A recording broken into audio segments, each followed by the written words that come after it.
प्रभुओं के प्रभु, सेनाओं के यहोवा, खुदावन खुदा पाखरो, हम आपका धन्यवाद देते हैं।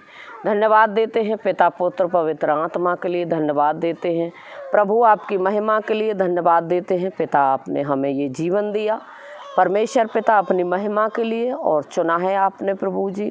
आपने कहा है तुमने मुझे नहीं चुना, मैंने तुमको चुना है। तो पिता परमेश्वर आपने हमें चुना है अपनी महिमा के लिए प्रभु। आप हमें इस्तेमाल करें और हमारी आत्मा को नियंत्रण में लें, ताकि परमेश्वर पिता हम उन वचनों के द्वारा बता सकें, सिखा सकें प्रभु, जो आप पवित्र आत्मा के द्वारा हमें सिखाएं और बताएं प्रभु। हम धन्यवाद देते हैं जितने भी भाई बहन यहाँ पर आए हैं प्रभु जी, हम पिता परमेश्वर सबको आपके हाथों में सौंप देते हैं। और जो भी वचन हो प्रभु जी, आप उन सब के जीवन में कई गुना फ़ायदा लेकर आएँ। और पिता परमेश्वर जो भी यूट्यूब पे भाई बहन हमको देख रहे हैं परमेश्वर पिता, हम धन्यवाद देते हैं उनके लिए भी पिता परमेश्वर, कि जो भी वचन बोला जाए प्रभु उनके जीवनों में और यहाँ की कलीसिया के जीवन में प्रभु, 1 नहीं 2 नहीं और 30 भी नहीं पिता परमेश्वर, 100 गुना प्रतिफल लेकर आए परमेश्वर पिता। हम आपका धन्यवाद देते हैं खुदावन खुदा पाखरू। हर एक बात को पिता परमेश्वर आपके हाथों में सौंपते हैं और मांगते हैं यीशु जलाली के नाम में होके, आमीन आमीन आमीन। तो मैं प्रभु का धन्यवाद देती हूँ आज की इस सभा के लिए जो परमेश्वर ने हमारे लिए दी है, और जो आज का दिन प्रभु ने चुना है और हम सब के लिए अपनी महिमा में शामिल किया है। परमेश्वर पिता हमारे जीवनों में वो कार्य करना चाहते हैं जो कभी हमने सोचा नहीं है, जो कभी हमने जाना नहीं है, जो कभी हमने देखा नहीं है। क्या हम अपने भविष्य के बारे में जानते हैं? कौन कौन जानता है अपने भविष्य के बारे में? आगे भविष्य के बारे में जानते हैं? जब हमारा परमेश्वर हमारे लिए जीवन देता है और जब हर एक कार्य के लिए वो संभालता है, हम जो सोचते नहीं हैं उसे भी वो करता है, तो क्या हम उस कार्य के लिए प्रभु हमसे किसी भी चीज़ में ये कह देगा कि मैं ये नहीं करूँगा? प्रभु कहता है कि तू मत डर, मत चिंता कर, मैं तेरे। कौन वादा करता है हमसे? कौन करता है? यीशु मसीह हमसे वादा करता है कि मत डर, मत चिंता कर, मैं तेरे। तो हमको डरना चाहिए या नहीं डरना चाहिए? क्योंकि परमेश्वर हमारे लिए वो कार्य करता है जो कभी हमने सोचा ना हो, जो कभी हमने जाना ना हो। तो हमें परमेश्वर के लिए वो कार्य करना चाहिए जो हमारा प्रभु हमसे चाहता हो। जो काम हमारे प्रभु यीशु मसीह ने किए हैं, यीशु मसीह कहता है कि जो काम मैं करता हूँ वो तुम भी करोगे, वरन मुझसे भी बड़े बड़े काम करोगे। तो कब करेंगे हम बड़े बड़े काम? जब हम परमेश्वर की आज्ञाओं को मानेंगे। आज्ञाओं को मानेंगे तब करेंगे, या आज्ञाओं को नहीं मानेंगे तब करेंगे? तो हमको परमेश्वर की आज्ञाएं माननी चाहिए, बिल्कुल। तो परमेश्वर हमारा ऐसा है कि वो सब कुछ कर सकता है। गूंगे को चंगा कर सकता है, लंगड़े को पैर दिला सकता है और अंधे को आंखें दे सकता है। वो क्या नहीं कर सकता? जब हमारा विश्वास है तो हमारे लिए सब कुछ कर सकता है। लेकिन कब करेगा? जब हमारा विश्वास परमेश्वर पे होगा, जब हमारा मन प्रभु की ओर होगा। जैसे कोई इंसान कहता है प्रभु ये तो जन्म का अंधा है, इसके कौन से पाप हैं? कहते हैं ना बहुत सारे लोग। जैसे कोई पैरों से नहीं चल पाता तो कहता है इसके बुजुर्गों के पाप हैं। तो क्या ऐसा उचित है कि परमेश्वर इन सब चीज़ों को मानता है? परमेश्वर इन चीज़ों को कभी भी नहीं कहता। परमेश्वर कहता है जो तुम नहीं कर सकते वो मैं करके दिखाता हूँ। वो कब करके दिखाएगा? जब हमारा उस पर विश्वास बना रहे। क्या बना रहे? विश्वास। अगर हमारा विश्वास प्रभु पे है तो प्रभु हमारे उन कार्यों को करेगा जो कभी हमने सोचा ना हो, जो कभी हमने जाना ना हो। तो हम परमेश्वर के लिए आज अपने आप को क्या करेंगे? तैयार करेंगे।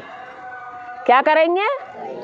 तैयार करेंगे। अगर हम प्रभु के लिए अपने आप को तैयार करेंगे, बहुत सारे लोग कहते हैं कि हमको उपवास नहीं करना चाहिए,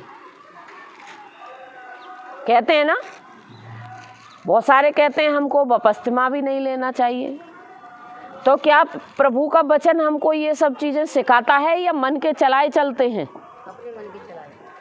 मन के चलाए चलते हैं या फिर प्रभु का वचन कहता है? प्रभु का वचन तो कहता है कि तुम उपवास करो, बपतिस्मा लो। तो वो वचन से अलग कहता है या बाहर कहता है? वचन से कहता है। तो हमको बपतिस्मा लेना चाहिए और हमको उपवास करना चाहिए, करना चाहिए। क्योंकि देखिए, जब कोई भी इंसान, मान लीजिए पहले तो पुराने नियम में क्या करते थे कि बहुत सारी बलि होती थी। अगर किसी का कोई परेशानी हो जाती थी तो वो क्या करते थे? बलि चढ़ाते थे। तो हमको आज नए नियम में आने के बाद में हमें बलि चढ़ाने की आवश्यकता नहीं है, क्योंकि हमारे प्रभु यीशु मसीह ने हमारे लिए लहू बहा दिया। तो उसने क्या कर दिया? वो हमारे लिए बलि दे दी। तभी उसने हमारे लिए लहू बहाया, तभी हम उसके लहू से चंगे होते हैं या नहीं होते? हमारे सारे दुख दर्द भाग जाते हैं या नहीं भागते? तो हम खोलेंगे मत्ती 9:14।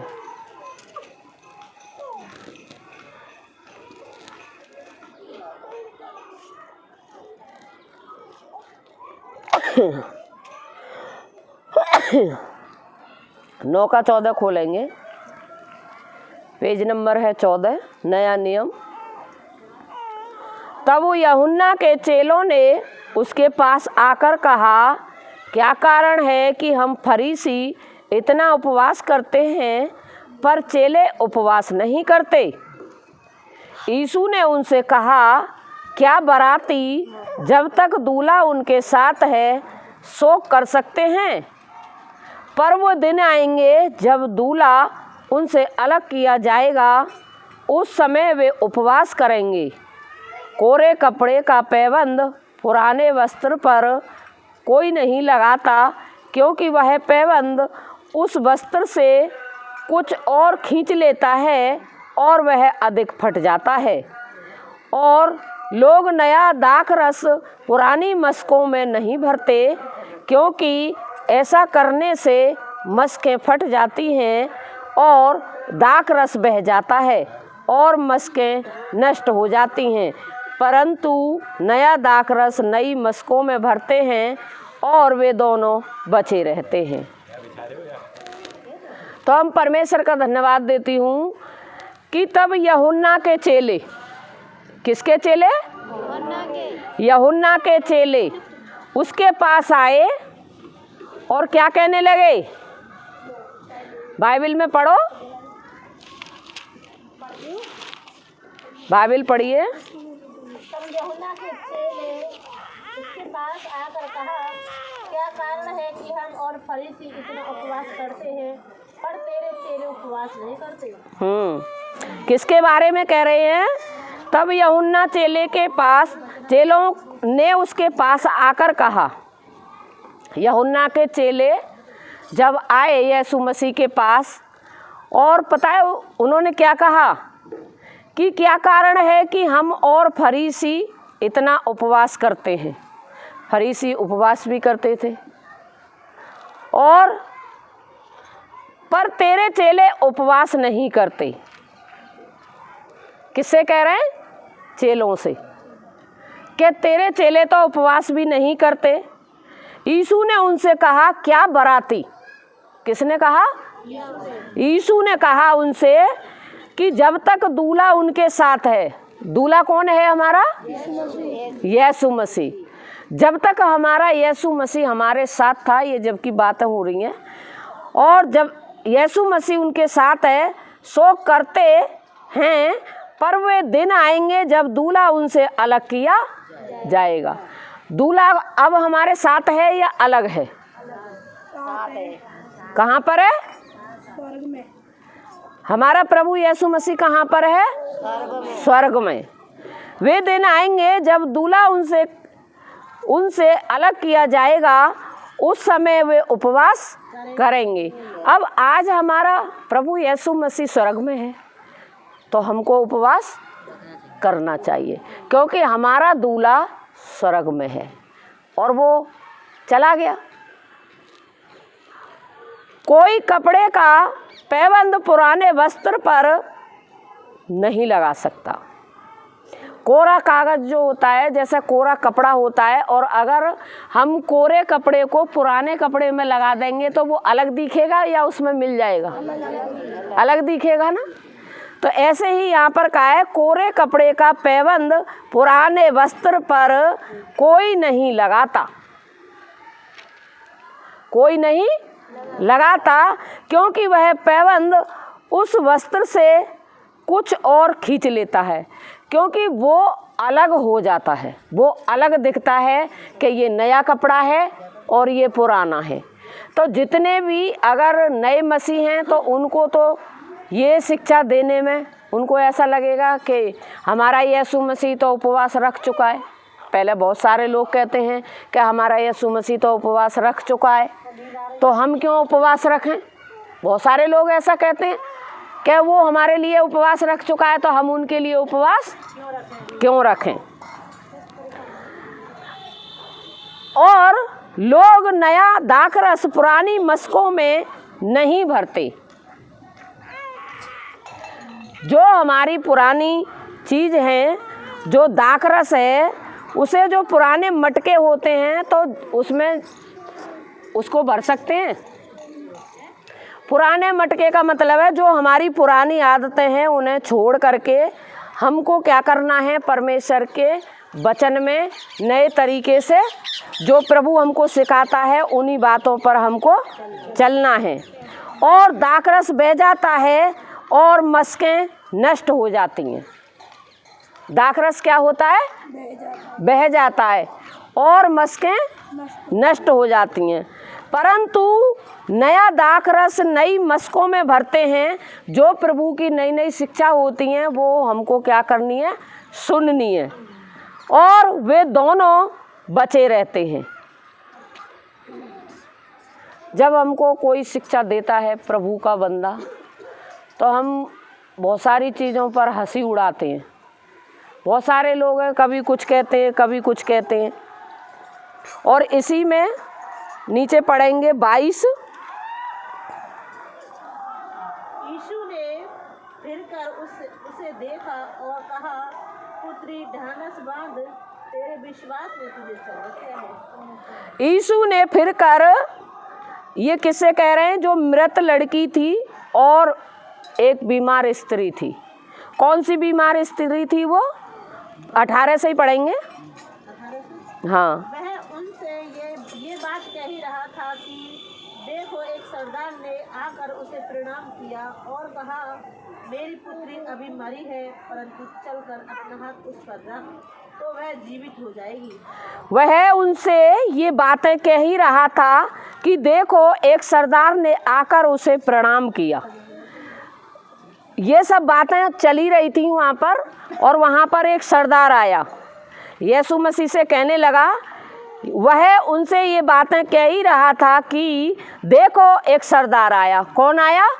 सरदार आया। और सरदार ने आकर उसे क्या किया? प्रणाम किया। यीशु मसीह से क्या किया? प्रणाम किया और कहा, मेरी पुत्री अभी मरी नहीं है। उसने क्या विश्वास किया? मेरी पुत्री अभी मरी नहीं है, परंतु चलकर अपना हाथ उस पर रख, तो वह जीवित हो जाएगी। उसने कैसा विश्वास किया था कि मेरी बेटी अभी मरी नहीं है और तू चल उस पर हाथ रख दे तो वो क्या हो जाएगी? जीवित हो जाएगी। इसका मतलब वो मर चुकी थी, वो मर चुकी थी, पर उसने क्या किया था? विश्वास। तो वह जीवित हो जाएगी। यीशु उठकर अपने चेलों समेत उसके पीछे हो लिया। यीशु ने सरदार की बात को सुनकर उसके पीछे गया या उससे मना कर दिया? उसके साथ गया। और देखो, एक स्त्री ने जिसको 12 वर्ष से लहू बहने का रोग था, एक स्त्री थी जिसको 12 साल से लहू बह रहा था। 12 साल से, 1-2 दिन से नहीं, 12 साल से रोग था। पीछे से आकर उसके वस्त्र को, आंचल को छू लिया। किसको छू लिया? यीशु मसीह के जो वस्त्र पहने था उसको क्या कर लिया? उसने पीछे से आके उसे ऐसे छू लिया। छुआ ही तो था, छू लिया, आंचल को छू लिया, क्योंकि वह अपने मन में कहती थी। क्या कहती थी? मन में कहती थी कि जिस दिन यीशु मसीह आएगा और मैं उसको आंचल को छू लूँगी तो मैं क्या हो जाऊँगी? चंगी हो जाऊँगी।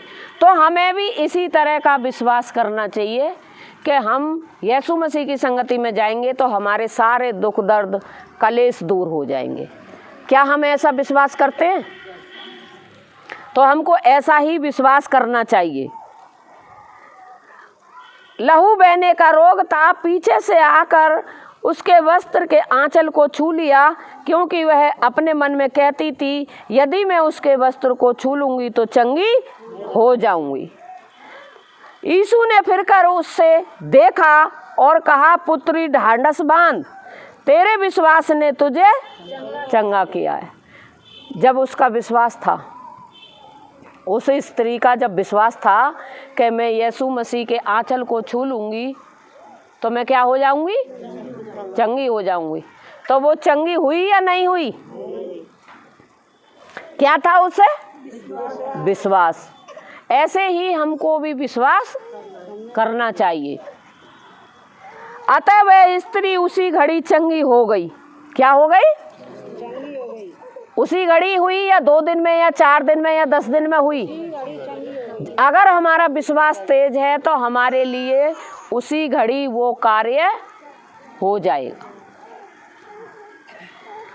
जब यीशु उस सरदार के घर में पहुंचा और बांसुरी बजाने वालों और भीड़ को हुल्लड़ मचाते देखा। क्या हो रहा था सरदार के घर में? क्या हो रहा था? हुल्लड़ मच रहा था।